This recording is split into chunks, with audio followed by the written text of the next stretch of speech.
We're here in the kitchen in the grace room of our church where Jan and Chris are working really hard at feeding our childcare children. How many children will you be feeding today? 10. How long would it take if I all of a sudden said, Jan, Chris, could you feed 5,000? A long time. A long time. Well, I want to just thank both of you for coming in week after week and doing the miracle of feeding our child care children. God bless you for your dedicated service. Thank you. Now, I started here in the kitchen because we are looking at a miracle where Jesus fed 5,000 people kind of on that spur of the moment.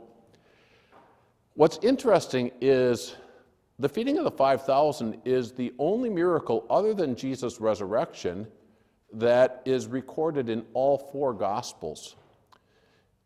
And what's unusual is John's Gospel is written long after the first three Gospels, Matthew, Mark, and Luke. Why did he include this miracle when he already knew that Matthew, Mark, and Luke had covered it? Probably because he wanted to use this miracle as the launching point to record what was a very significant sermon that Jesus spoke. Remember that that John's Gospel is really all about showing that Jesus is the Son of God, our Savior, that he is equal with the Father. And so in the reading for tomorrow, we'll hear Jesus' Bread of Life sermon where he really emphasizes that he is God's bread from heaven to feed God's people. He is the bread of life. So our New Testament lesson is John chapter 6, verses 1 through 21. And then our Old Testament lesson is a continuation of God's judgment on the nations around Judah as God brings judgment on Judah and Jerusalem for their ungodliness, and he uses the Babylonians to come and destroy Jerusalem.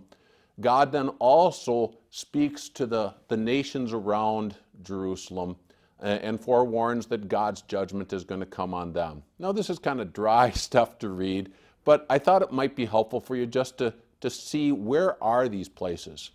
So I have drawn my 9th grade map. See, in 9th grade history class, ancient history, we were told this is how you draw a map of the Mediterranean world.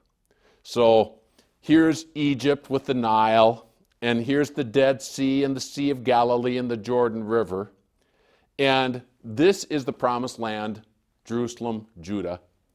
So we're going to hear judgment on Ammon and Edom to the south of the Dead Sea, Kedar, which is far south into the Arabian Peninsula, Hazor, which is just north of the Sea of Galilee, Damascus, which is to the northeast of the Sea of Galilee, far to the northeast of the Sea of Galilee and the Promised Land.